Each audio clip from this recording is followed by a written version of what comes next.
All right. Just give me a second. So good afternoon, everyone. Thank you for joining us. As y'all may have already know, we are a group of four Central American graduate students at Yale who are working with the aim of building an East Coast intellectual community relating to the Central American studies. This newly founded Central American Studies working group at the moment includes myself, Adriana Cerón, Nancy Escalante, and Katy Maldonado Dominguez. Um, we want to establish some community guidelines before we get started. First of all, this will be a recorded event, so please be aware of that.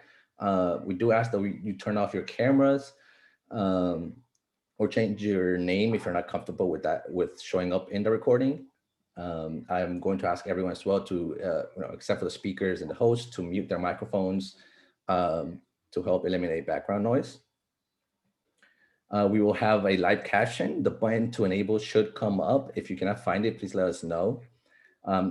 Additionally, I will personally be taking questions for the Q&A. So my name is Q&A. So please send your questions directly or privately to me throughout the duration of the discussion, and I will moderate and share the questions from there later on. We hope that this will leave the chat open for real-time discussions. Central Americans and diaspora within the US, we have made it to a place in which a number of us have the opportunity to research and write about our own stories, experiences, and histories. Our goal is therefore to build a community and intentionally foster a space that centers the voices and experiences of Central Americans and scholars in academia. So please be mindful of this when engaging in discussion and with questions. Today, we'll be sharing space with some more amazing people as a follow-up from last week, including Giovanni Batz, Florialma Bo Lopez, and Pablo Lopez Oro. Before we begin, we'd like to acknowledge the stolen Quinnipiac land on which Yale University stands, as well as the indigenous peoples and nations that have historically cared for and maintained the land, which we now call Connecticut, including the Mohegan, Massanutten, Pequot, Eastern Pequot, Schaghticoke, Golden Hill, Paiute, Neantic, and other Algonquian-speaking peoples. It is important for us to recognize the violent history of settler colonialism and the ways it shapes our lives, scholarship, and advocacy. As scholars of migration, children of migrants, or as migrants ourselves, we must be aware of the multiple and overlapping racial, class, and gender hierarchies we are forced to cross and inhabit. In an effort to avoiding reproducing indigenous erasure, we must understand our positions as displaced subjects on stolen lands. We hope today's discussion will allow us to engage in conversations that explore these complicated positions, specifically of Central Americans in the US. For the next section, we'll have Nancy do the introductions for the guest speakers. So thank you everyone for being here. Thank you, everyone. Thank you, Christian, for that. So I'll be introducing the speakers that we have here with all of us today. First off, I'll introduce Giovanni Batz. He received his PhD in social anthropology at the University of Texas in Austin in 2017, with an MA in Latin American Studies also from UT Austin, and a BA in political science from Cal State University Northridge. He is currently a 2020-2021 President's Doctoral Fellow in the Department of Native American Studies at the University of California, Davis. Batz is currently finishing his first manuscript, tentatively titled The Fourth Invasion, Decolonial Histories, Mega Projects, and Ixo Maya Resistance in Guatemala, which began as the 2018-2019 Anne Ray Resident Fellow at the School for Advanced Research in Santa Fe, New Mexico. The book is based on 9 years of research conducted in Quetzal, where the arrival of mega projects is referred to as a new or fourth invasion. Batz's research also focuses on the relationship between historical indigenous and Maya territorial dispossession and transnational migration from Central America to the US, and has worked on Guatemalan Maya youth in Los Angeles, as well as conducting research on the migration of Quiche Maya from Almolonga, Quetzaltenango. Batz also wrote the user guide for the digital archive of the Guatemalan National Police Archive and has a bilingual column on the Guatemalan online periodical Plaza Pública. I'm going to put those two links down here for everyone. And we also have Floridalma Bosch Lopez, who is an assistant professor in the Cesar Chavez Department of Chicano Studies and also Central American Studies. Dr. Bosch Lopez her work uses a transporter approach to analyze the experiences of Maya migrants as they cross diameter colonial borders and counter distinct racial logics in the United States. Her research examines cultural production among the Guatemalan Maya diaspora, with a particular emphasis on intergenerational relationships, gender, and the production of indigenous migrant communities in Los Angeles, California. She is particularly interested in how these communities respond to structures of state violence and understand the relationship to indigeneity in ways that account for distinct experiences across generations. She is currently working on a manuscript entitled Mobile Archives of Indigeneity, the Mayan Diaspora and Indigenous Cultural Production, which examines how Guatemalan Maya migrants and youth in Los Angeles challenge notions of Latinidad through material objects such as digital photography, Mayan regional clothing, and children's literature.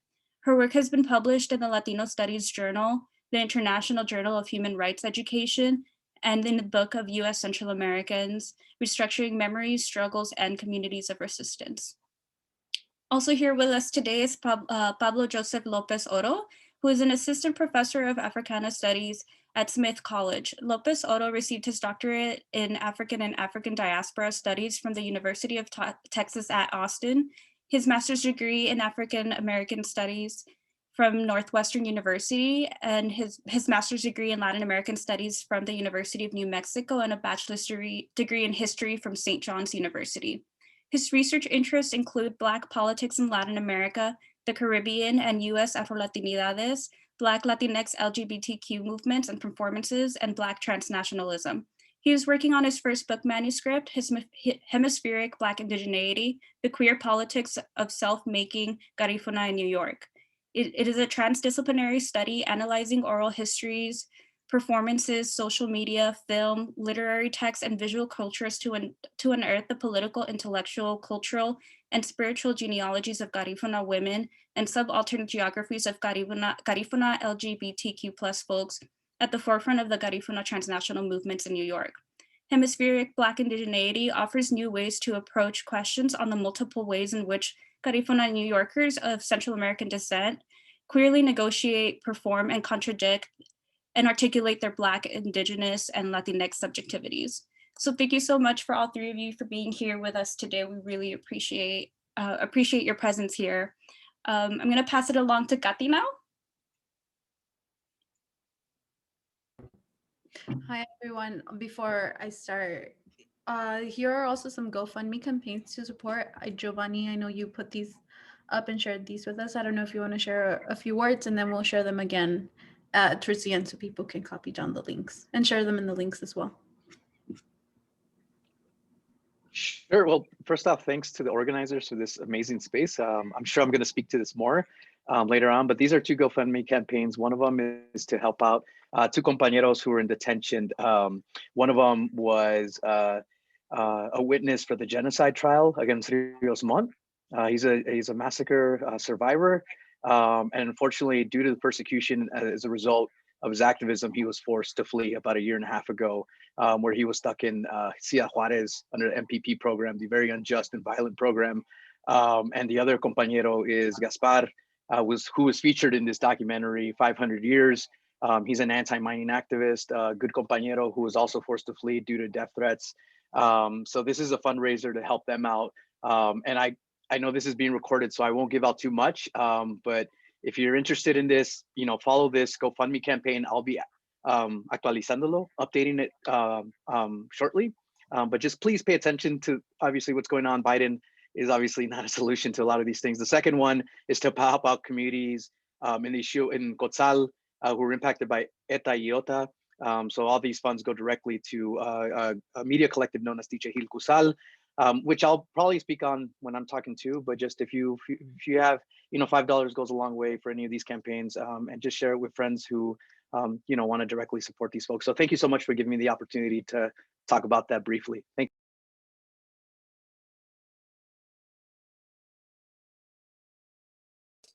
you. Thank you so much.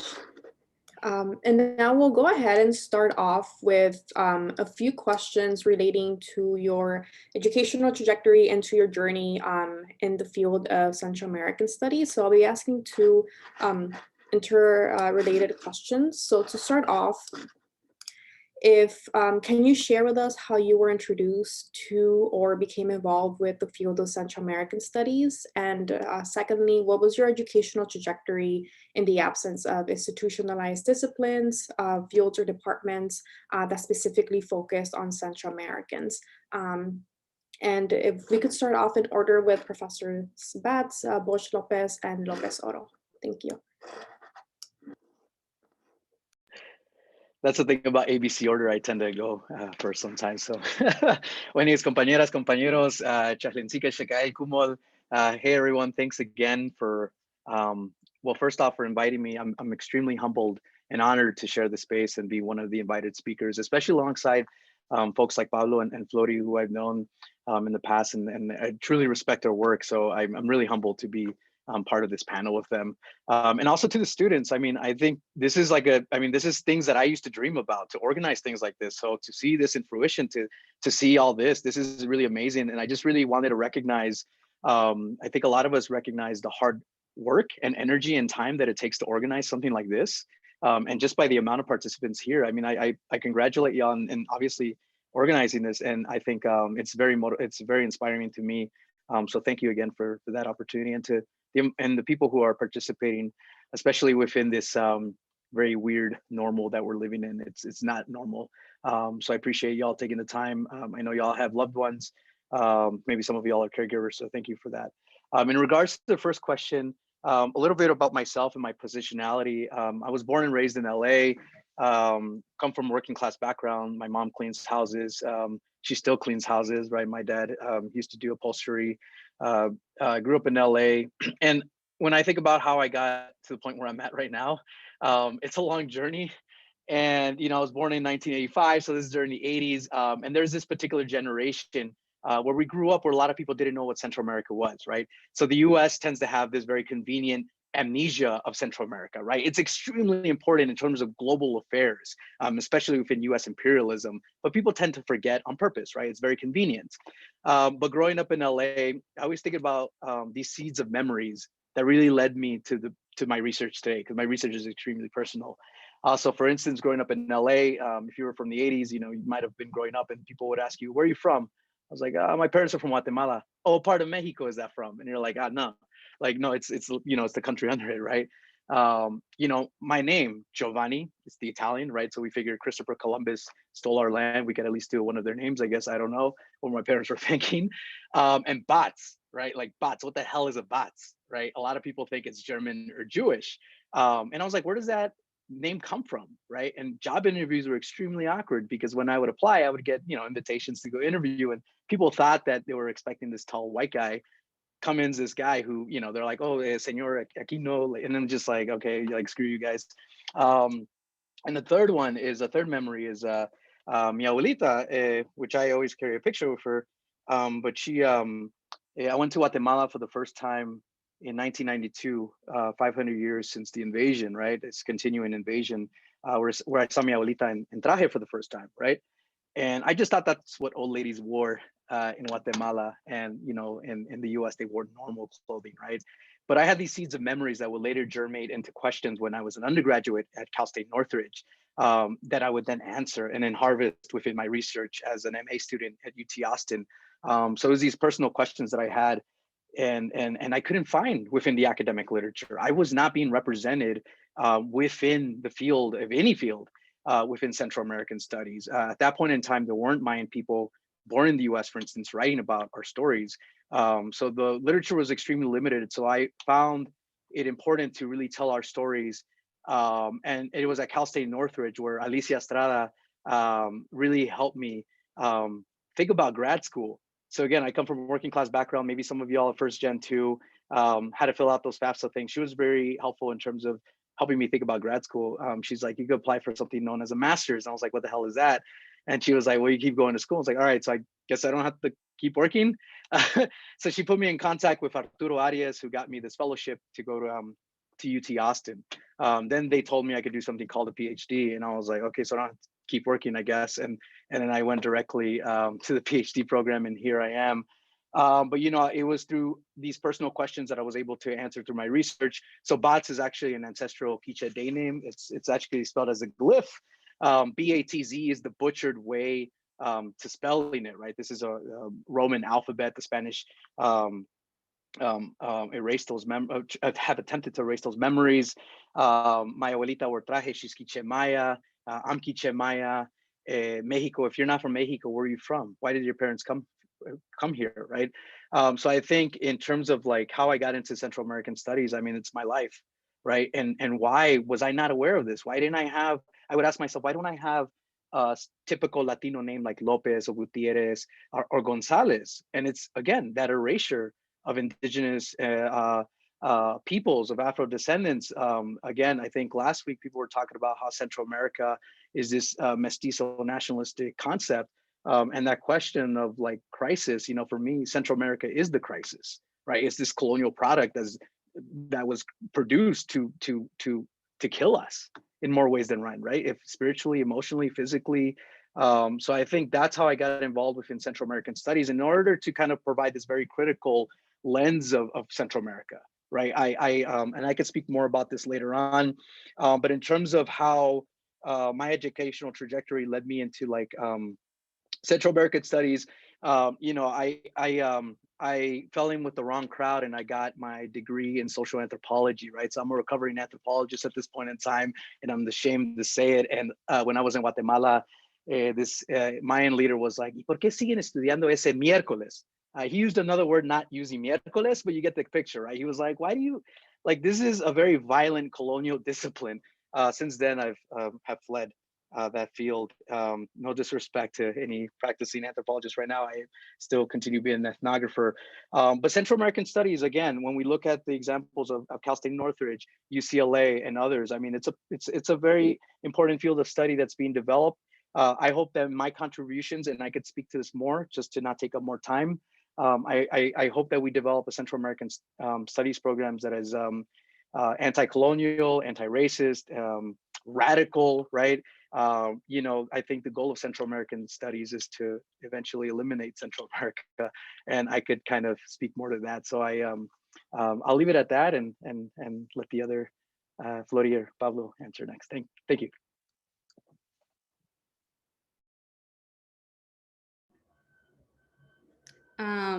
So hi, everybody. I'm really happy to be here. I am really excited that both Giovanni and Pablo agreed to also share some of their thoughts and be in conversation together. So I want to talk a little bit about my trajectory. Really started, I think, in high school in terms of my engagement with Central American studies, right? And really similar to Giovanni, there were always stories, there were always practices, but oftentimes they were super decontextualized, right? There wasn't a historical context, there wasn't a political context to it. Because my family, to be honest, was working class in LA and poor in Guatemala. And so I think that shapes part of our engagement with like access to information, the reality of having to survive, right? As opposed to asking these larger questions around politics. And so growing up, it wasn't just that I didn't see myself in the curriculum, it was also that I just didn't understand a lot about my own experiences. Like I didn't understand why we left Guatemala. I didn't really understand why my family acted in a particular way, looked a particular way. And even then I didn't understand that it was partially because we had lived through poverty, right? And so I'm kind of growing up. I was born in Guatemala, came to the US when I was about 2.5 years old. So I was undocumented as a kid, growing up in South Central, like in the early 90s, and really not understanding a lot of the things that were happening around me, to be honest. But then once I got to high school, I met one Guatemalan friend and we became friends because we were both from Guatemala, and we're like, what? That's so cool. And I still feel like that's a very generational thing. Like folks in my generation, sometimes that was enough to bond us, right? And she was like, hey, you know, I'm part of this organization. They're doing a youth conference. There's one workshop on Guatemala, and you really have to see it. And I was like, okay, I'll go with you. You know, it was also something to do. And the conference actually took place at USC, which is in South Central, but very much closed off on purpose, right? And a place where a lot of us who were from the community didn't go, really, except to like the theater, the movie theater that was like across the street from USC. That was as close as we got to that campus, right? So I went, and it was a workshop entitled Guatemala Libre. And I was actually put on by a graduate student who was also Guatemalan. And it was the first time I had somebody who really broke it down, like from colonial period to the genocide, and actually named these things, right? Named it as racism, named it as a state that was crafted really by and for Latinos, right? And how there was an entire political and economic system at play that was displacing indigenous families. And I remember sitting in that workshop and just being like, my head was exploding, right? And I left the workshop, and I kind of just went somewhere, and I sat down and I just started bawling. I was crying. And it wasn't necessarily out of like just pain or sadness or anything like that, but it was just, I finally had a vocabulary to really understand the things that had shaped my family. And honestly, from that point forward, it completely changed everything for me. Because at my very basic understanding at the age of 15, right, I was like, so if college is where this information is, I'm going to college, right? And so college for me was never about social economic mobility, because to be honest, I just wasn't drawn to a lot of the AP and honors classes. A lot of times I would try them out. I hated the experience. And so my response would be to just flunk out. Stop attending, don't do the assignments, ignore my peers in those classes, right? So I was one of those people who barely made it to a UC. It was like under special admissions because I didn't have the GPA, but I was like pretty determined to find the information that had been missing to help me conceptualize a lot of even the pain and sorrow in my own family, a lot of the grief that we were dealing with that never got named, that never got explained, that was never attached to things like racism, right?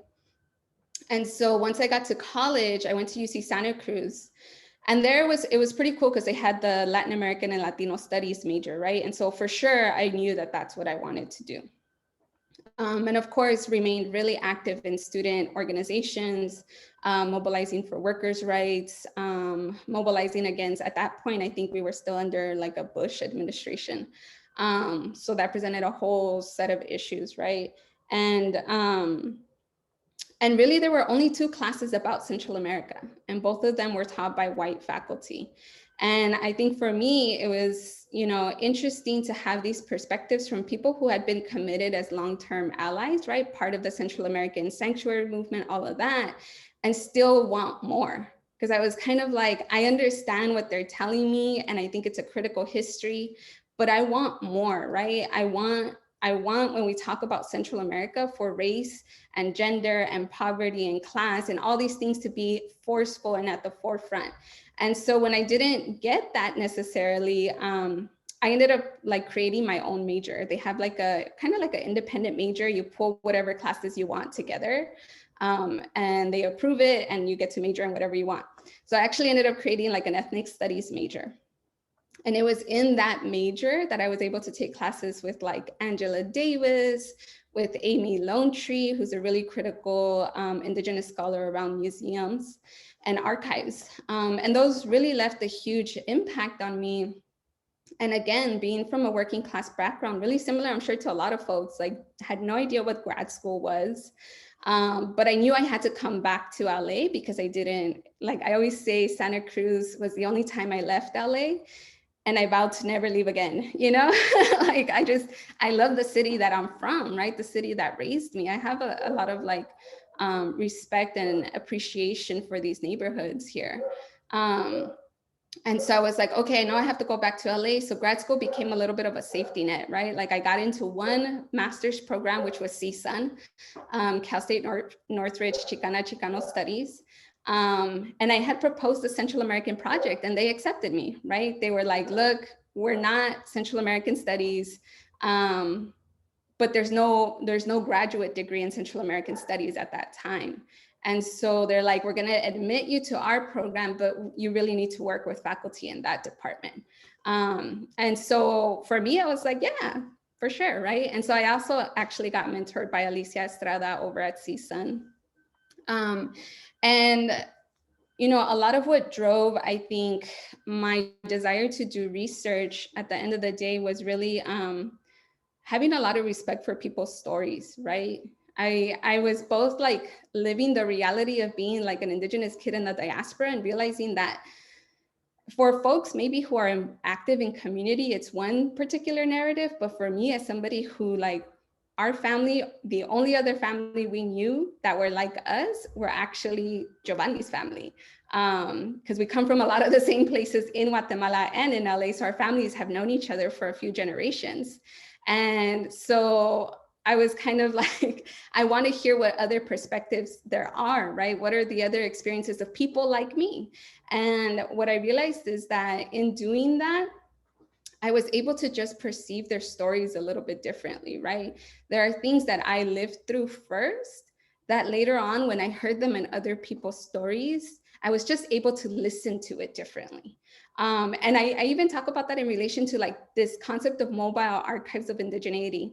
It's true, I thought about it in the PhD program when that officially became the term, but I always say I lived it much earlier than that, right? And a lot of times without having the capacity to articulate it necessarily. And so for me, that's what kind of Central American studies has been an opportunity to name the very structures that are shaping our lives, whether we like it or not, oftentimes marginalizing us, dispossessing us, and yet we don't always have the tools, the frameworks, the ability to name and condemn and denounce those violences, right?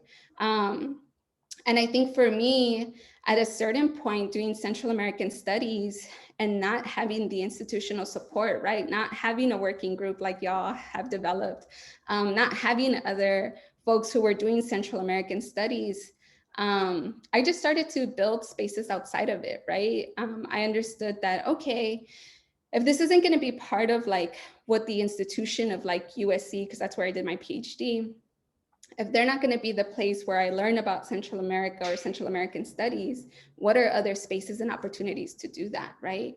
And I think one of the things I really appreciate about last week's conversation is this challenge to the nation that I think, you know, all of us for the most part agree with, because one of the things about that is that it allowed me to really build in relation to Indigenous and Native studies, not necessarily to Latino studies, not necessarily to Latin American studies more broadly, right? And so it was while I was a PhD student that I met other like Indigenous immigrant folks or folks who were focusing on those types of experiences. And that's how we built CLI, right? Critical Latinx Indigeneities, was just like, we're not fitting into really either of these molds. So what is another space that we can open up, right? And it started out very humbly, like me inviting a couple of folks to sit on a panel at a NASA, right? A Native American and Indigenous Studies conference. And from there, you know, there was just ongoing conversations and excitement. And I would say that that's where I've built a lot of intellectual community. And you know, I wonder sometimes, like sometimes I don't even feel like Central American studies enough, right? Like, am I Central American? But I think part of that is really unpacking those questions around race, to be honest. And really, I think, you know, one of the things that I'm also really interested in relation to Central American studies is there's all these ways that there's like, oh, we need Black and Indigenous voices, right? To continue to build this field. And I think that's absolutely true, obviously, right? And it's where I put a lot of my own investment in terms of mentorship, teaching, that other labor that doesn't go into an article necessarily. But I also think that we have to continue to interrogate like mestizaje, the Ladino position, the Criollo position, right? And not be afraid to do that and to really articulate what has been the history of those terms and those populations and what are new futurities for those as well. Because what I don't want is for us to think that we should only like focus on Mayan people, because, you know, in relation to anthropology, Mayan people get studied all the time. There's tons of work about Mayans, right? They're almost overrepresented in a weird way, right? But it's not just about that, right? It's not just about, let's look at this population and their experiences, but it's let's unpack the structures of whiteness that are at play here. And let's not do it with hesitation. Let's really question, you know, how can Central American studies engage whiteness and white supremacy and unpack those conversations as well, alongside, of course, continuing to value Black and Indigenous voices and experiences as well. So I'll just leave it there. Thank you. Hey everyone, good evening. Thank you for having me. Thank you for the invitation. I'm excited to be in conversation. I'm like learning so much, and I'm actually, you know, I was worried about coming into this space. I worry a lot about being labeled, categorized, marked as a Central Americanist, because in fact, Central American studies hasn't really existed for me, right? And I'm trying to kind of articulate why, right? And I think it's kind of, yes, we can talk about the anti-Blackness of Central American studies. We can talk about the anti-indigeneity to a certain extent. I can give you readings of other Central Americanists, other Black Central Americans who have written about the exclusion of Black Central Americans into this larger project of Central American studies. But being from New York City, being from Brooklyn, Central American studies just wasn't academically possible, right? The fact that I was reading Manny Marable and Juan Flores before I read anything about Central American studies tells you a little bit about the politics, the institutional politics of the East Coast, right? There's a different, God, I can't even think about a Central Americanist in the early 2000s on the East Coast that comes to mind, right? There's just, there wasn't that present institutionally, it wasn't that presence there. But I was really fortunate to come from a home that valued history, right? And didn't value history in the ways in which the academy does and our archive and all of these kind of institutional structures of power, but really valued oral history, right? An embodied archive, an epistemology, a way of being. And a lot of my entry to Central American studies is through my grandparents, is through my parents, right? Growing up in a household where Marcus Garvey and Satuye are two images that are on the wall, right? And Marcus Garvey, Jamaican, spent many, many years in Central America. In fact, the Marcus Garvey that we know today, that wouldn't happen if he didn't spend time in Limon, Costa Rica, if he didn't spend time in Colón, Panama, right? So Garvey, in many ways, Black Central Americans claim him in a really important way, but Satuye as one of our Garifuna ancestors, right? And as we kind of memorialize him as this kind of war, right? War leader and having won the battle against the British, right? So thinking about the trajectory, my interest, it's always the personal that comes to mind, right?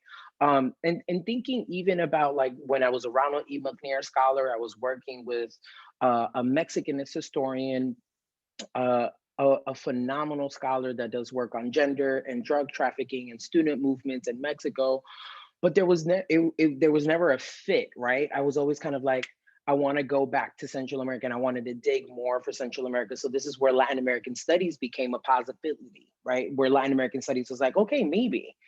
And I fly at 21 years old, first time leaving mommy and papi in Brooklyn and go to Albuquerque thinking, okay, Latin American studies, okay, I'm going to learn about Central America in a really formal academic way. When I came into that space, I realized that Central America was romanticized a lot. There was an emphasis on El Norte by Gregory Nava, right? There was this emphasis on this kind of very Rigoberta Menchú-centered Latin American studies, right?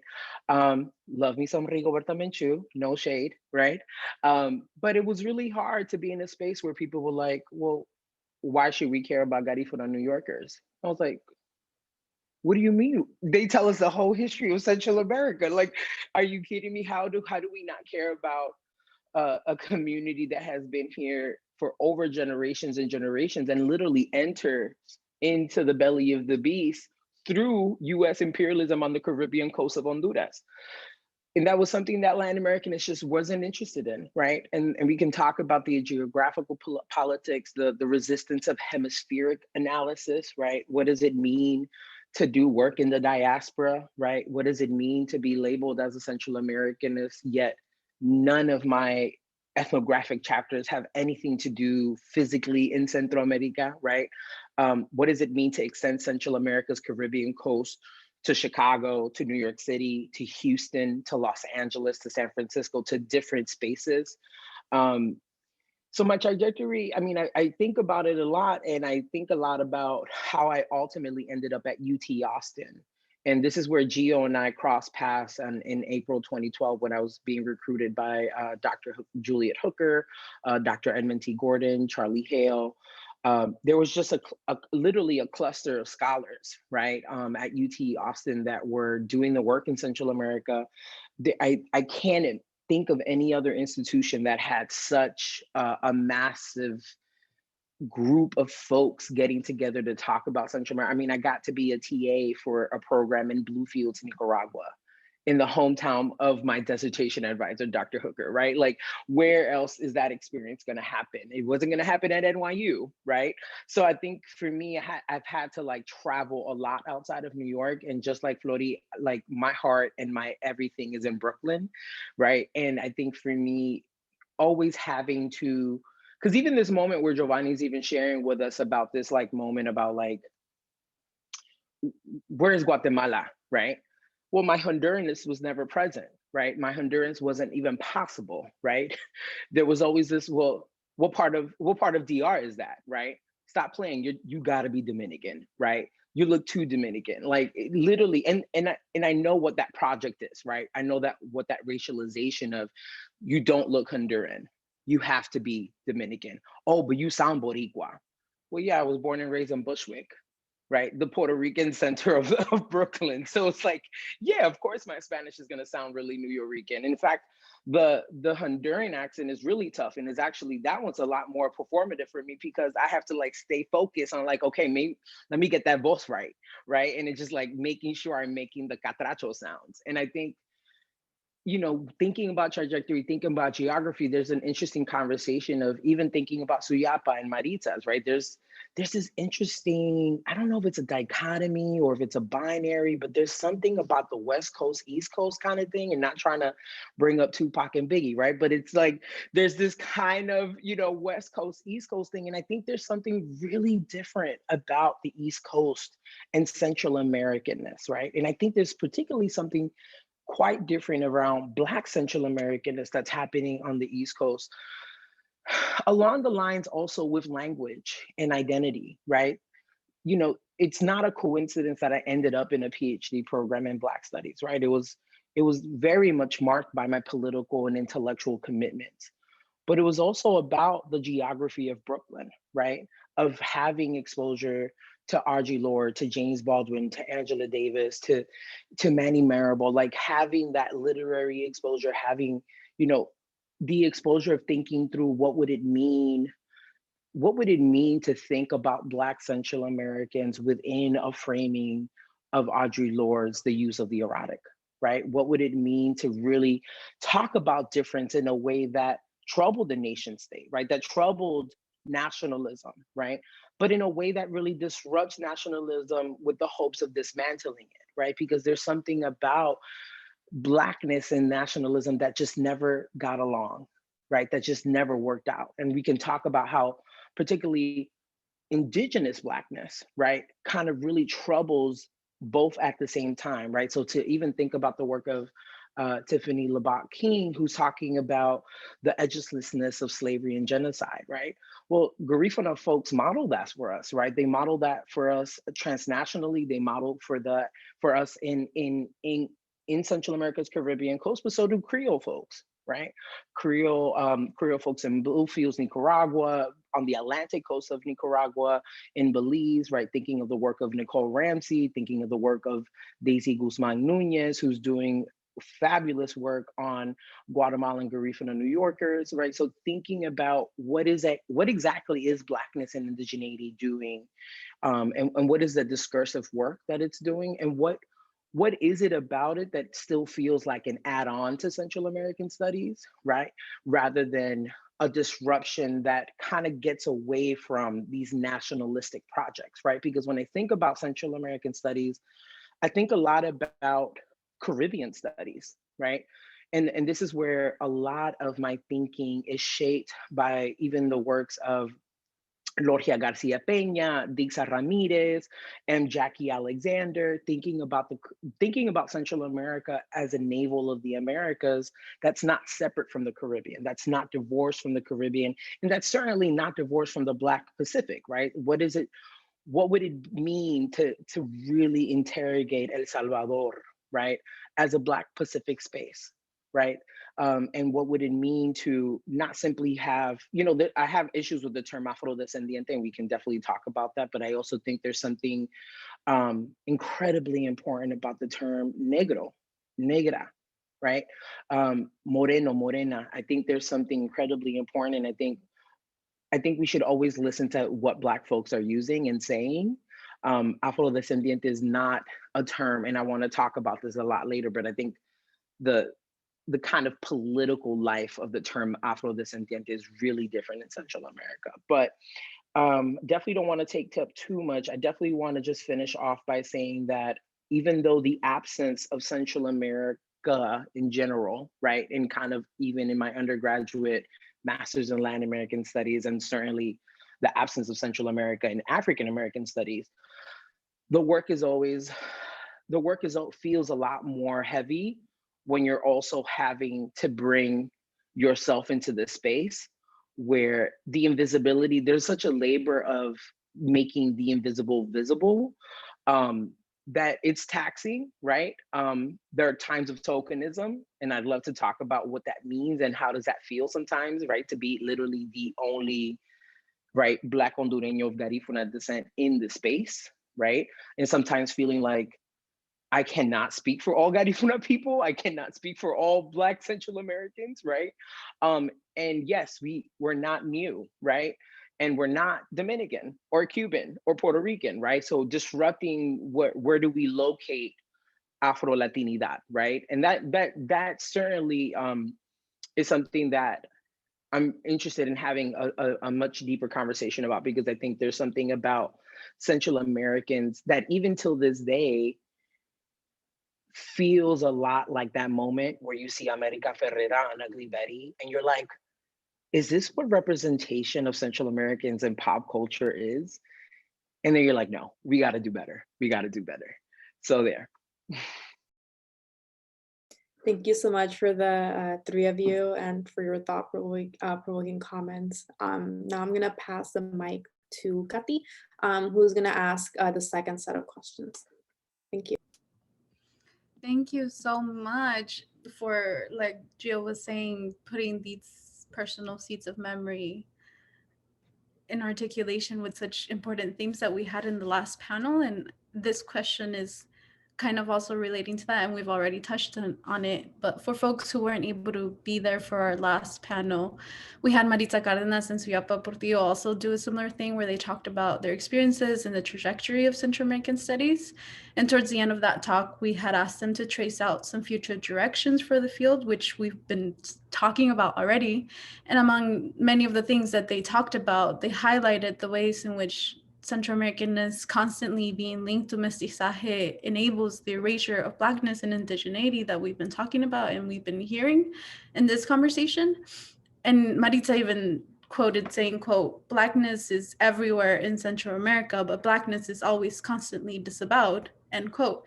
So, and we've been talking about this has already been brought up, but keeping in mind, I guess, these key themes of white supremacy and racism and how do we address that in Central American studies, would you, the speakers, I guess, putting that in relationship to your individual work, how do you think your individual work is speaking to these statements of erasure of Blackness and indigeneity and discourses of Central American imaginaries in the way that we imagine Central Americans? And we can start in the same order with Gio and then Flori and then Pablo. Thank you. Well, great. Oh man, I wish I could go last because Florian and Pablo got me thinking a lot, and I wish I could have like restated a lot of the things I said, but it was awesome to hear both of y'all. In terms of that second question, in terms of the erasure of indigeneity, I just kind of wanted to also talk a little bit about how I ended up in Guatemala because it definitely plays into that. So part of my research in terms of thinking about erasure of indigenous peoples, as Flori spoke to, in terms of like stories we haven't read about and things like that. So I definitely want to represent that. And it wasn't an accident that Flori and me were doing our master degrees at the same time, and we had the same thesis, like the same topic, not the same thesis, right? But my dad's from LA, right? And she said our families knew each other generations back. And we kind of refound each other in LA. And I don't think that was a coincidence. Sometimes we walk this path of life and we kind of crisscross each other. The fact that I ran into Pablo in the library when I was working there and now we're here. Like, it's just, things are cyclical, right? So again, within Maya cosmology, with indigenous cosmology, time is cyclical, things repeat themselves in different ways. How we learn from those experiences and move forward, I think is extremely important. And I think thinking about Central American studies, you know, I don't even feel like a Central Americanist, right? I left, like, I got more into like indigenous studies, critical, like activist research, critical indigenous methodologies, kind of engaged with different literatures, and here we are, full circle. Like, the fact that all three of us are here is amazing. You know, and no disrespect to LA, you know, I left when I was 22, and I always thought I was going to go back. I haven't been back in like 15 years. You know, I would go back and less and less and less. And you know, I was doing my research. My dissertation topic was originally going to be on my diaspora in LA. I had a fellowship opportunity through UT Austin to go to Guatemala in 2011. It's a long story, I won't get into it, but basically I was researching extractivist industries, specifically a hydroelectric plant in a place known as the Yale region. And I ended up going there, and you know, and there was a conflict, there was a huge movement, and I ended up just changing my dissertation topic because, you know, there's that expression, que la sangre llama, ¿verdad? Your blood calls. But I always say, la tierra también, right? The land does too. And, you know, growing up in LA, and again, no disrespect, it's just my own personal experiences. Growing up in LA, like, I feel like I was detached from nature, right? I was just, and that's not to romanticize nature and things like that, right? It's just, I can't see the stars, right? And for me, looking at the stars is important because our ancestors, and again, not to glorify or romanticize, our ancestors used to theorize our existence by looking at the stars, by observing. Within Western time, it's based off of 10, right? And Elon Musk, the Space Force, they're all looking to get away from Earth, right? With Maya cosmology, we do 20s, right? Because we're looking at the stars, but we have our 10 toes, right? So we're kind of planted. So it's kind of this balance with the environment, things like that. But I felt like I had to go back to Guatemala to do my research, but I didn't want to, you know, I was researching extractivist industries, you know, these huge mega projects. When we could think about petroleum extraction, hydroelectric energy, which is really bad for the environment, mining. And I found it really ironic that I was an anthropologist researching extractivist industries when academia itself is a very violent extractivist industry, right? And the Chiles, the Maya people would always tell me, like the Maya, my friends, my compañeros would always criticize me too and challenge me. They're like, look, anthropologists solo vienen, sacan la información y se van, right? They only come, take out the information, and they leave, right? So how was I going to be different? And so in thinking about like how we kind of incorporate indigenous methodologies, again, recognizing that academia is a very problematic extractivist industries. I developed a very like, if I was going to do this research, it had to be on my terms, right? So my advisor was extremely patient with me. And I decided that if I was going to do research in Guatemala, I was always going to consult with the ancestral authorities and other community leaders there. So with the exception of my initial arrival to Guatemala, at every stage of my research process, from developing research questions, for presenting community publications, to even defending my dissertation in the community before I went to the ivory tower, it was always in consultation with the ancestral authorities, because I felt that was extremely needed. I was able to get 2 ancestral authorities to be present at my dissertation defense. Unfortunately, I wanted them to be official, like kind of dissertation committee members, because of the violent nature of the ivory tower, they weren't allowed. Right. So again, here we see the Vara, the ancestral staff, being rejected by the ivory tower. So in thinking about how do we do research differently, right? In terms of like approaching things differently, within my own research in that article that y'all displayed and the basis of my book, I also kind of push back on these kind of national narratives. When we think about Guatemala, for instance, people think about 1524. We think about independence, right? Independence for who? It's for the criollos, not for us. 1821. And we think about Arbenz, 44, 54, Guatemalan Civil War, et cetera, et cetera, et cetera. But with the Ixhilas, time was it was completely different. And when I got there in 2011, they said that the arrival of mega projects was the fourth invasion, right? And in consultation with them, they told me that they wanted me to study history and then the case study of the hydroelectric plant. And my book is currently divided into two parts as a result of that. And it's through their lens, right? These four invasions, again, time is cyclical, how the same actors kind of manifest themselves, how resistance movements are tied, right? So pushing back against this false notion of between two armies. You know, so it's always in consultation with them. My book is going to come out in Spanish first and then in English. So I've been in talks and doing that. So how do I translate into Ixil? So again, it's I recognize academia again is very extractive, and I really want to make sure that you know, I'm respectful towards indigenous kind of cosmovisions within my own research. I want to be extremely respectful, and I also want to, again, not glorify or romanticize indigenous peoples, right? Because I am not from the Ixil region. People just automatically assume that I'm Ixil, which again, it's just not even going to comment on that any further. But I've had a lot of experiences in the Ixil region that, again, it's things that you can't find. And I'll give one example, and then I'll kind of pass the word in order to not take up too much time. But I was traveling with two research friends, Ladinos from Guatemala, and we went to this place called Ilom, which suffered a massacre during the Civil War. And you know, we did these. I accompanied it. They did these interviews. The interviews were about the Civil War. This guy is in his 70s. You know, he talks about the war. It's almost like, I don't want to say scripted, but people keep asking him the same questions over and over and over again. And you know, he's just bummed out. You know, kind of reliving the trauma of the war, massacres, etc. And then after the interview, we were waiting for the bus, and I saw him watching wrestling. I know he's OE, and you know, it was he was rooting for John Cena, and I was like, oh, who's on, right? And I was like, oh, Rusev, the Bulgarian brute, right? And then we just started talking about wrestling, and his face lit up, right? Because at this point in time, you know, he was just tired of being viewed as a victim. He's like, dude, I like watching wrestling. Like, I remember this other guy was like, yeah, in the 80s, like, I remember the first time I heard Michael Jackson. Like, you know, these like this music was still like out there. So it's like those kind of stories that I'm really interested in terms of not viewing indigenous peoples as always being victims. You know, we're not only survivors. I mean, we thrive, right? And I always think about mi abuelita, who passed this past June at the age of 98. You know, I always think about her and what I want to bring to academia, or not even bring to academia. I mean, it's one of those things where it's like, I'm not really invested in like decolonizing academia. You know, it's just, I mean, I'm going to push as much as I can, but I rather support things like the Ixil University, which is this kind of grassroots indigenous university, which I could speak on more if anyone has any questions on that. But I always think about mi abuelita and just kind of her lucha, her struggle. You know, she remembers when Arbenz was overthrown, and she was like, well, I gotta sell tamales tomorrow anyways, you know. So it's just like those stories, right, that don't get heard, that, you know, that's being purposely invisibilized. But anyways, I'll share that. I don't want to take up too much time. I could speak forever, and again, I appreciate that question, so thank you.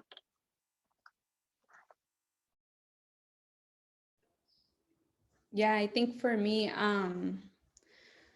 you know, Central American studies, especially the way that it's being, I think, envisioned and being built by Central Americans themselves, I guess I think of it as like, we need everybody, you know, and I don't think, you know, especially working with young people and even thinking about my own experiences when I was young, the question of indigeneity in particular is one that takes time sometimes, you know, it's one that takes process. It's one that takes privilege even to be able to sometimes travel back.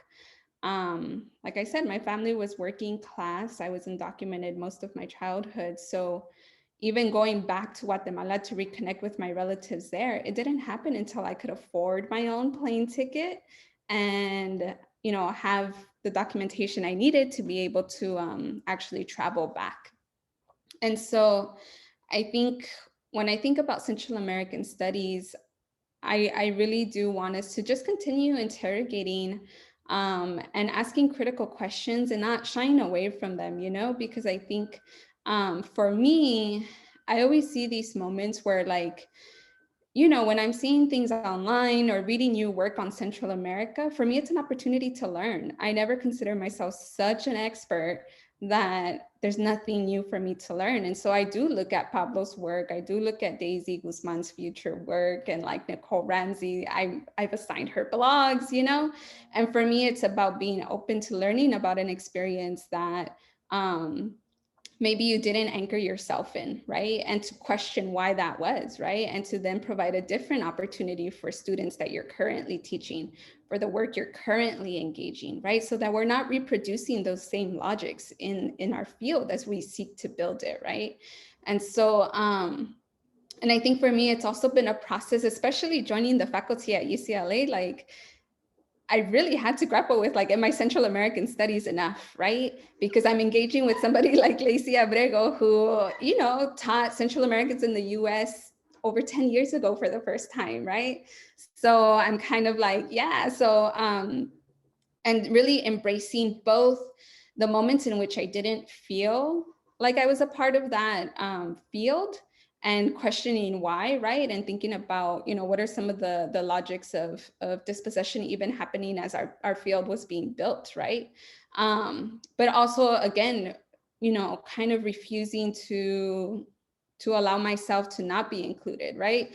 And so forcing the conversation of like, how to, you know, what would it mean if there was a part of Central American studies that did build more in relationship with Indigenous and Native studies? I think that makes sense, right? It's part of like a genealogy that for me has been really life-giving, right?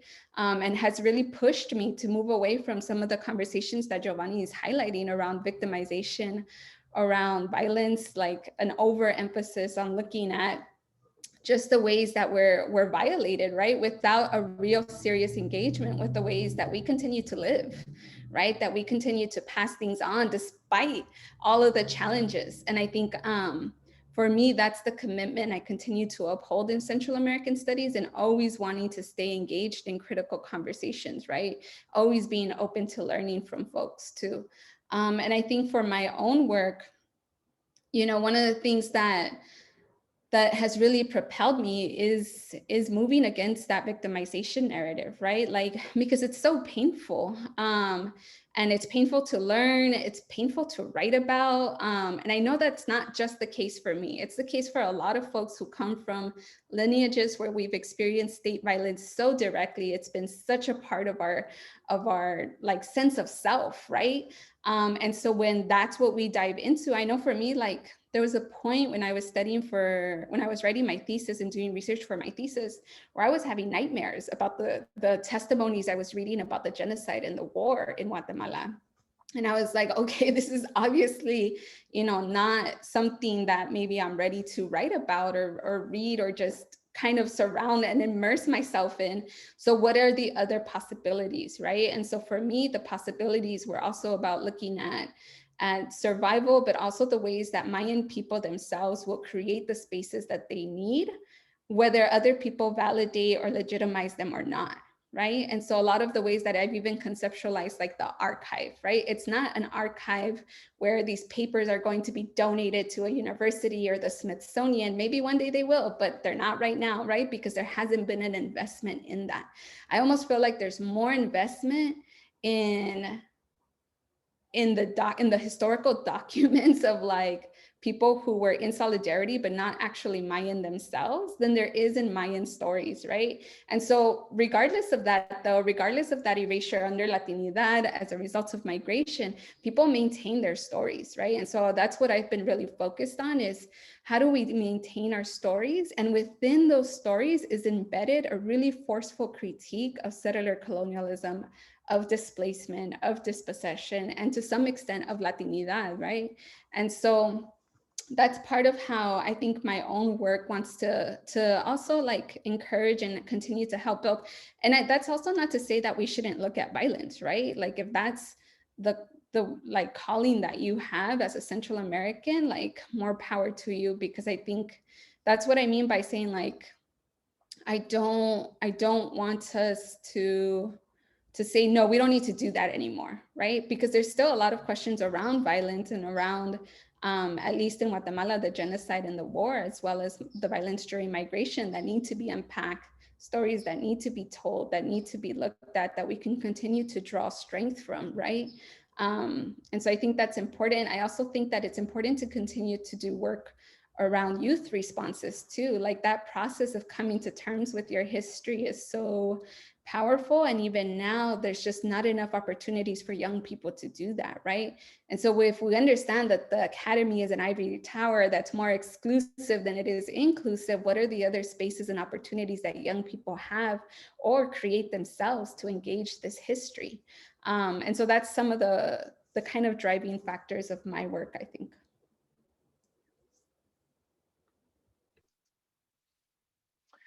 Yeah, so I have a lot to say on this topic. I think I want to start from a place of what exactly is erasure doing in this statement, right? So what does it mean for Suyapa, Marita in the field of Central American studies to be like, hey, there's an erasure on Blackness and indigeneity?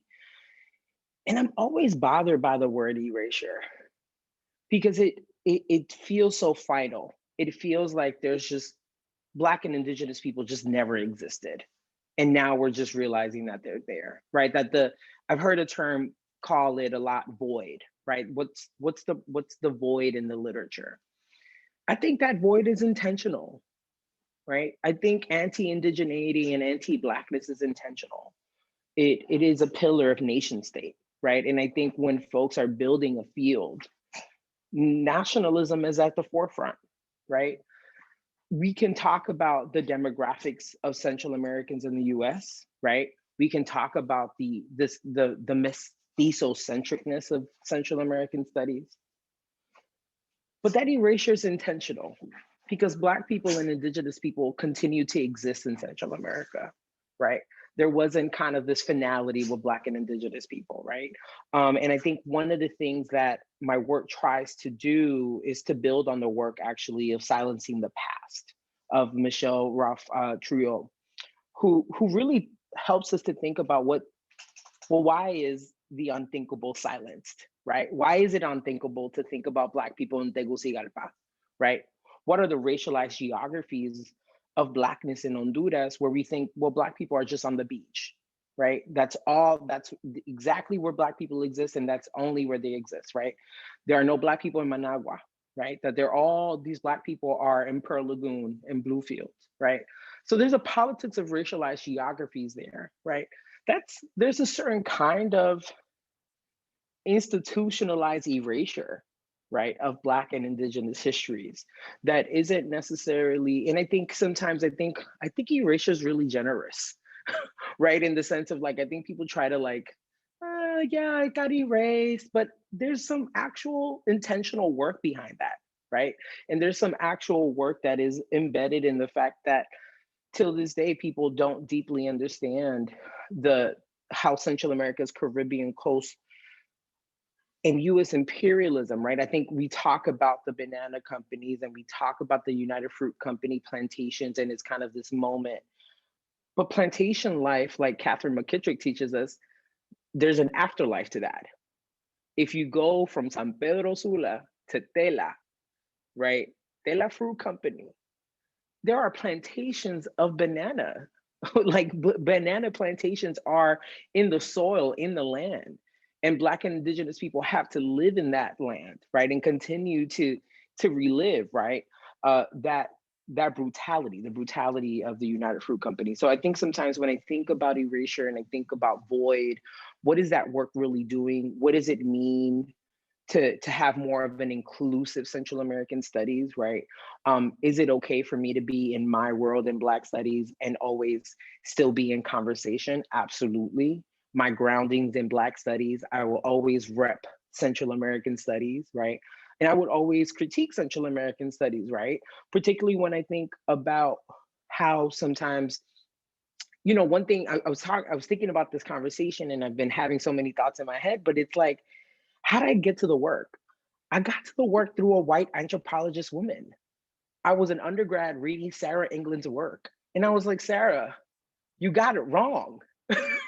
You got it wrong. Garifuna folks in the 90s during David Dinkins, are you kidding me? There was such an incredible political labor that was done transnationally. And I was like, yeah, we got to do something about this, right? And I do want to talk about white folks in Central American studies in a way that, not to be like, they motivated me to get into it, but I was like, I was kind of really tired of seeing all of these white scholars, right? Kind of extracting all of this knowledge, right? Love Mark Anderson, right? But he is the canonical text, right? And I'm like, huh? Why don't we turn to the works of Mir Miranda, right? Joseph Palacio, right? Why aren't we turning to the works of Garifuna anthropologists? They exist, right? So it's kind of also thinking about who gets to have this kind of academic authority, and also sometimes who, there's something about Central American studies and its relationship to Blackness and indigeneity that I'll never forget. This text written by Dr. Juliet Hooker, right? Indigenous inclusion, Black exclusion, right? We're still living in the afterlife of mestizaje, right? Mestizaje wasn't this kind of racial project that just kind of ended, boom. 1987, Nicaragua's constitution changes and multiculturalism runs the world, right? Multiculturalism is mestizaje 2.0, right? And what is it to become a folkloric project of the nation state? In my work, I look at how that looks like in New York City, right? What does it mean for Garifuna folks to still be Garifuna in 2021, right? And still want to be Garifuna in a very public, performative, right? And in many times folkloric way, right? What does it mean to put on traditional Garifuna attire, dance a punta on Grand Concourse in the Bronx, right? What is that project of Black indigeneity doing in the Bronx, right? Where it's not on Central America's Caribbean coast. So a lot of these questions about Garifuna folks in New York, and in fact, for the book project, I actually want to expand a little bit more into the US South, because when we look at Garifuna history in the United States, the entry point is New Orleans, right? In fact, a lot of the Garifuna New York communities from the 60s, early 60s, right? So there are Garifuna folks who participated in the civil rights movement in this country, right? Are coming to New Orleans and migrating to New York, right? There's in the 1980s at Howard University, there is a student-led organization called Cimarrones, created by a Garifuna woman from the Bronx and a Panamanian woman from Brooklyn, right? So like, ahí está, right? And it's right there, and it's literally, and this is the work, right? This is, I think, the work. And once again, it's like, I have to, in my own work, turn to non-Central Americanists, right? I have to turn to Frank Garitti, who tells me there've been Afro-Cubans in the US South since the 1850s, right? And I have to think alongside Black studies historians, anthropologists, because they're thinking about Blackness in a really different way. Yeah, and I think sometimes when I think about colleagues who are thinking about Black Central America, yeah, I think most of us are in Black studies. Most of us find our home in Black studies. And it's a very, it's not a perfect home. It's a fraught home, right? Because Black studies is also, right? If we want to talk about a certain kind of nationalism, there's certainly a project of nationalism in Black studies that at times, right, is very geographically bounded, right? So sometimes you're like, no, we've been here, right? We've been present, we've been part of the movement, right? Black Lives Matter everywhere, right? And Black lives have certainly mattered hemispherically, right? There have been Black political organizations in Latin America and the Caribbean, but before there were in the United States, right? OFRANE, Organización Fraternal Negra de Honduras, starts in the late 50s, right? So this is the work has been doing, right? Black folks have been doing the hemispheric work. And I think a part of my attraction to that is to put all of these movements in conversation with each other.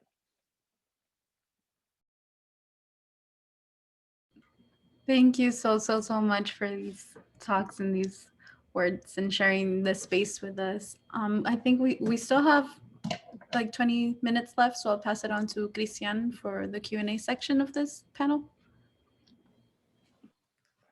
Thank you, Kati. And yes, I mean, thank you so much to the speakers who shared so much wisdom with us today. I think, we've definitely been left with a lot of things to think about, to continue conversing about, and so much to do, right? So much work to do. I think is the main thing we've learned so far is actions at the center of so many things. And it matters that, these things don't just become conversations, but they become actionable in some way or form. So I'm going to share some of the questions that have been sent. I think one of the things that I have stood out that I want to sort of, so I'll share one question that sort of centralizes a lot of that theme, which has to do with mentorship. I mean, I think all the speakers would agree that mentorship has been fundamental in their development, whether it be intellectually, personally, familial. I think this one might be geared more academically. The question is, can you share some advice on how to get the most out of mentorship when we don't have access to someone on our campus working on science studies related topics? So, I mean, I guess that question could be more broadly asked about how to seek mentorship.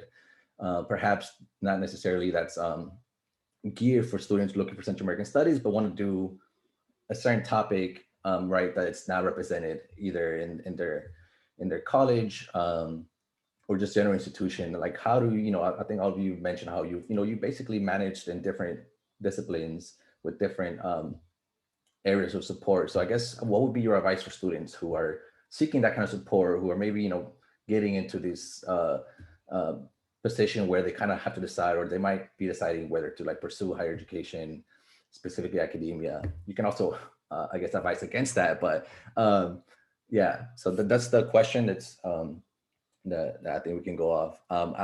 Honestly, we can speak in different order. One of you three feel very adamant by your end, so you go for it.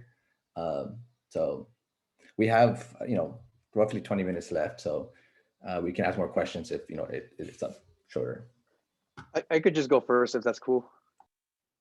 Yeah, Yeah, no, I think I've been very fortunate. I think, I wanted to drop out of school since high school, and I don't know how I ended up staying in school forever.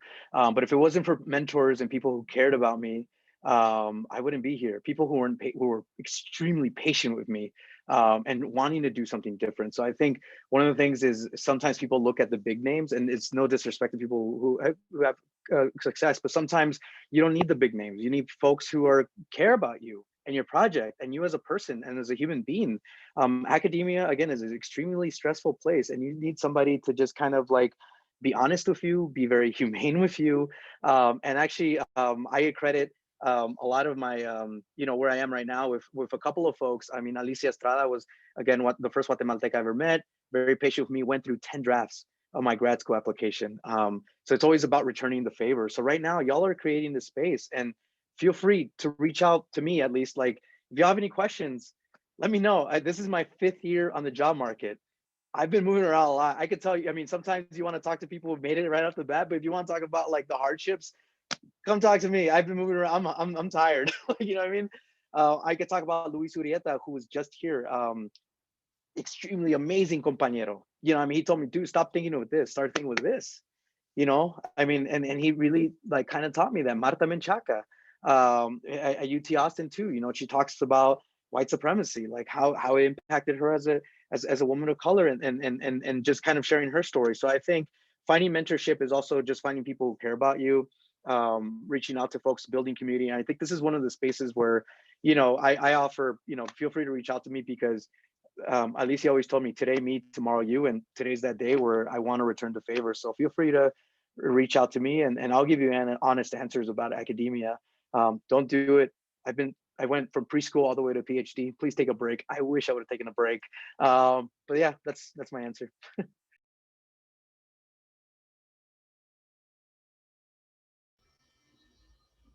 I can go next. Is that all right, Pablo? Okay, cool. And I'll keep it kind of brief, right? So I think one thing for me was that there's a distinction between mentorship at your institution and then mentorship at large, right? At my institution, honestly, what I really needed and benefited from was people who weren't going to hold me back, people who weren't going to be imposing, right? And so they could disagree or just, kind of question or side eye my topic or project, right? which, you know, over time, I learned to distinguish between those who did that versus those who fundamentally did not understand it, and because they did not understand it, would not be supportive, right? There's a distinction between those. And so I think once I realized like what I really needed was people who would, you know, provide some feedback, be supportive, and let me do my thing. You know, eventually for me, that was really honestly enough. But I was also super self-directed, you know, and I was happy to do that, right? Because the counterbalance to that was also that I sought out mentorship outside of my institution. And that was really, really good because it allowed me to choose mentors who, yes, maybe were well known, but I think more importantly, live by the politics that they wrote about, right? Because we all know that some folks can write really like amazing things, and it's just not necessarily how they practice them, and that's, you know, their decision, their choice. But for me, I was able to pick mentors outside of my institution who I thought were like brilliant writers, but who were also, you know, lived their lives with integrity, right? Mentored with integrity.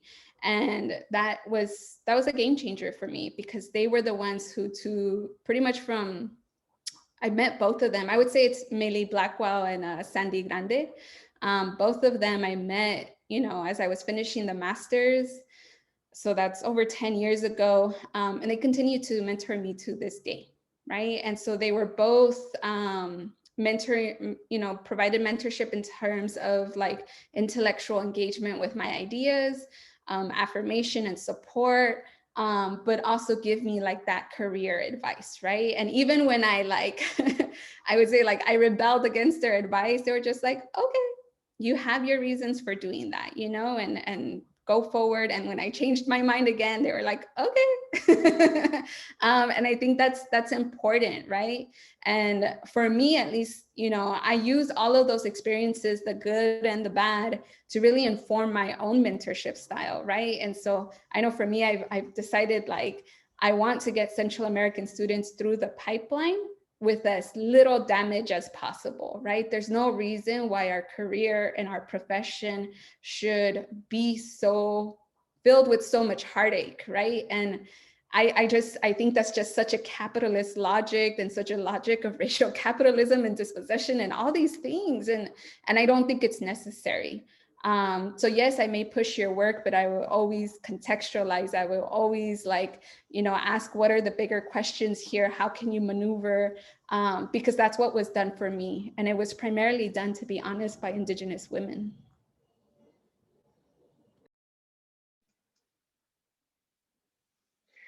Powerful, powerful. I would not be here without mentorship. I am a Ronald E. McNair scholar, proud. I first generation high school graduate. So for me, it's mentorship has been really key in all of the institutions I've been in, all of the programs I've been. But I want to give a special shout out to my dissertation advisor, because God, that was a process. That was a process that I don't have the language to fully articulate it, because I'm still in like the limbo of the afterlife of that process. But I will tell you, when I lost my dad incredibly unexpectedly in December 20, that's how big of a fog it is. December of 2018, I was in the middle of the job market. Tal vez un capítulo was done, maybe just one chapter. And when I tell you Dr. Hooker had my back, and we did them writing sessions, and we went through the feedback process, and it was tough. She's a political theorist. I am not a political theorist, but it was tough, and we did it. There's such a humanity to mentorship that goes beyond pedigree, that goes beyond institutional whatever, a little letter after a name, algo. Like, it just, mentorship is sacred. Mentorship is meant to heal and to support. And Dr. Hooker had my back all way through. So I'm incredibly grateful. That mentorship gave me the tools I needed to survive.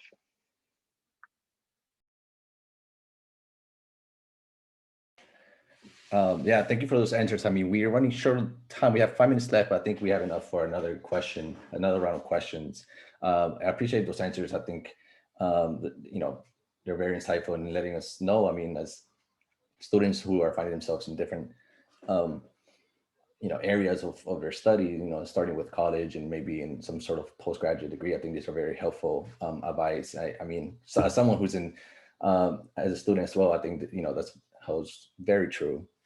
The next question was also sort of similar, but maybe a little inverse. I think the questions ask, how do you navigate talking about and explaining your academic work or research to family and folks in your community? So I guess, this question may speak to how relevant or how sort of, where's the, how relevant is your work in terms of the people you know, the people you love, the communities you claim to be a part of. I feel like that's a challenge for many people who are doing research in a space where it's designed for a lot of exclusiveness, right? Even it's in its syntax and so many different areas. So thank you for the question. So again, any order, if you're strongly adamant for it, then maybe perhaps go first. But yeah.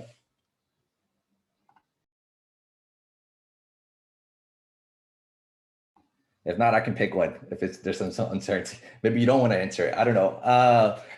Fred, sorry, I think I muted myself accidentally. Do you want to go first? Yeah, I can go first. That's fine. Yeah, I think for me, it's just interesting, because I think, my family remains,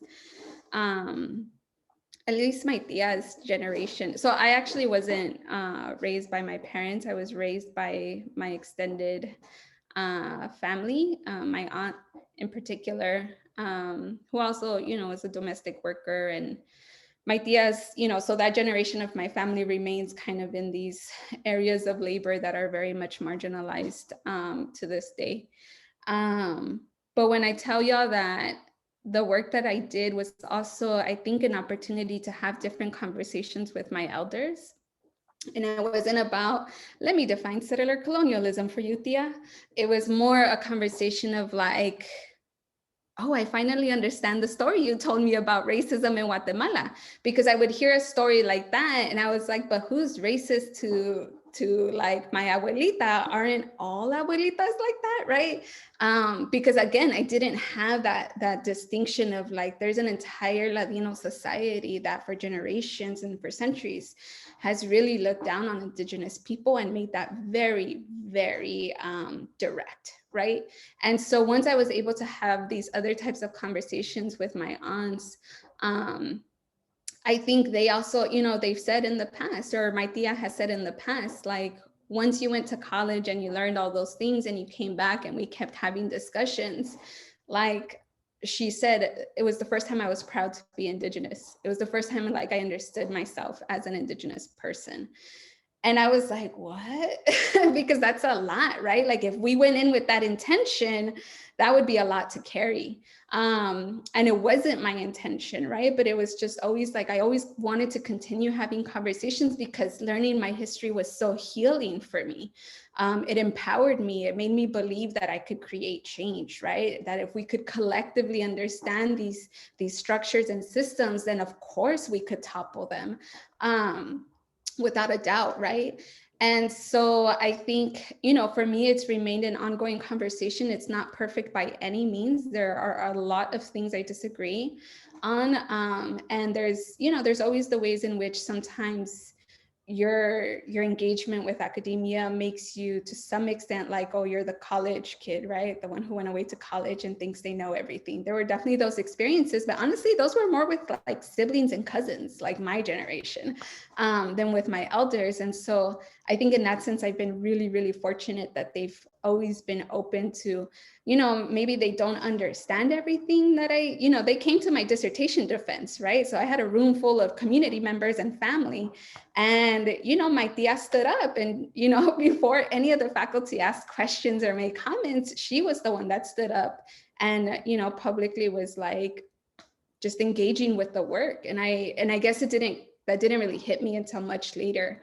And so I definitely understand sometimes feelings of like folks, it's not easy to communicate what the experience and especially what the challenges of academia are, right? Because it doesn't look like the type of labor that they've done for such a long time and for multiple generations a lot of times. But for me, it was still an opportunity to just continue to engage, right, in conversation with the stories that they were already telling me. And I think in terms of community, you know, sometimes I feel like I've always kind of pushed back on this idea that the community and the university are completely different, that they're different worlds. In a lot of ways, yes, they are. But I think we have to also like recognize that there are folks in our community who did go to college. There are folks in our community who can read the work that we're reading, that we're writing, right? And for me, that I guess that distinction hasn't always been that harsh. And so I had community members at my dissertation defense. If and when I write a book, they will be at the presentation. I will do a formal presentation for my family and my community folks, because I don't think that they're like so different, right? And I also think it's just a way to also understand that there's a desire to want to learn, you know, and I think we're very, very privileged to be able to have the time to learn that history and then to even become knowledge producers ourselves, right? And so I always say, like, academia will not reward you for doing the work of community building. So it's really up to you to decide to do it or not, right? Don't expect awards or accolades or any type of recognition for that labor. But for me, it's actually why I even got into this to begin with, right? It was to have these more complex conversations with my community and to be able to kind of uplift their stories. I'll just jump in really quickly to say that the politics of language translation is really important to me. You know, I publish mostly in English in academic spaces in the US. So there have been times and continue to always be times where I have to translate the document to send to community members in the US, right? So there are Garifuna community members that may not be linguistically, language-wise, may not engage the work. And also I've started to actually turn to my immediate family for translations to Garifuna, right? So to think about the broader communities and think about the multiple languages that need to be translated into. So I think that piece is so important, especially because I feel like all three of us are we do ethnographic work. There's a political commitment with ethnography, especially when you're kind of like native subject, kind of subject position there, right? So language becomes really important for me to really disseminate all of that information.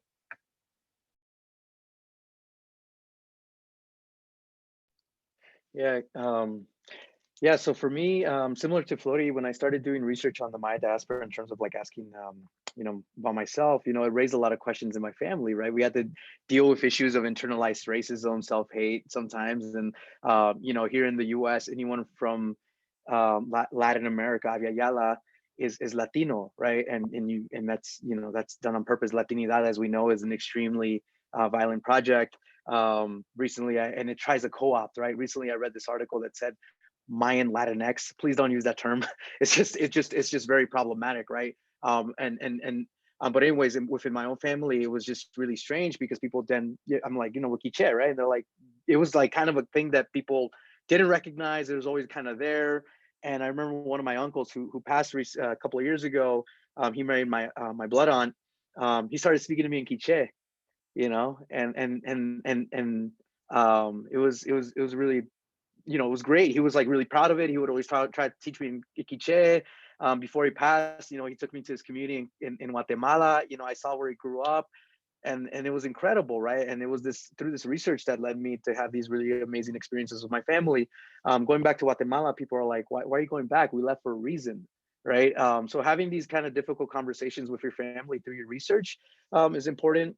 Right now, as I mentioned, mi abuelita, she passed, and I've been thinking about writing something about her, but not for public. I mean, I don't want to do it as an academic publication. I want it to be like a kind of a family publication because I want my daughter Ishkanil to know who she was, you know, and how important she was to me, you know, and really contribute towards that, like kind of that knowledge production. And when it comes to working within the Xio region in Guatemala, I always try to publish in Spanish. So I wrote a piece on the Yale University that I mentioned earlier, and it should be coming out in Spanish either these upcoming weeks.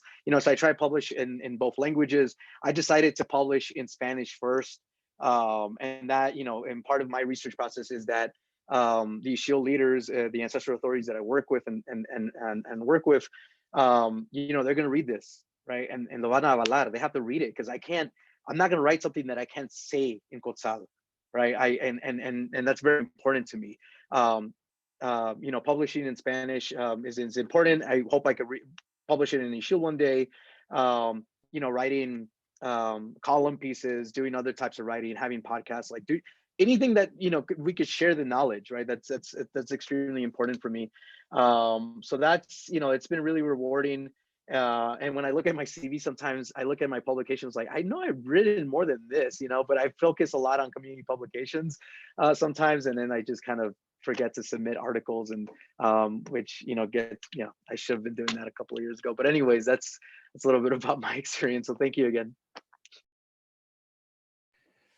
Wow, again, thank you so much, everyone. And we're, unfortunately, we're out of time. So again, a big thank you to the speakers for sharing wonderful comments. And again, we hope that all this starts conversations, and those conversations become actionable items in some way or form in your respective contexts. A few things before we close. We want to mention for day 3, which is next week, the 5th, at the same time, I think it's a Friday the 5th, we will have another section. This time we want it to be more a debriefing, a discussion among the participants, reflect on everything that's being shared. So we welcome everyone who wants to come to that next Friday. We also want to share again Giovanni's links to the GoFundMes. I think they should still be in the chat. If not, we can share the screen as well. Please share / donate as much as you can, and be on the lookout for so many different and other GoFundMes and mutual aid efforts being done all around the ISMS, right, with all the recent things that have been happening. So again, much thank you to everyone. Thank you to the participants who came and showed up. Thank you for having us, coming to this space. We tried to, make the best of it, and we can't complain with the wonderful speakers we had.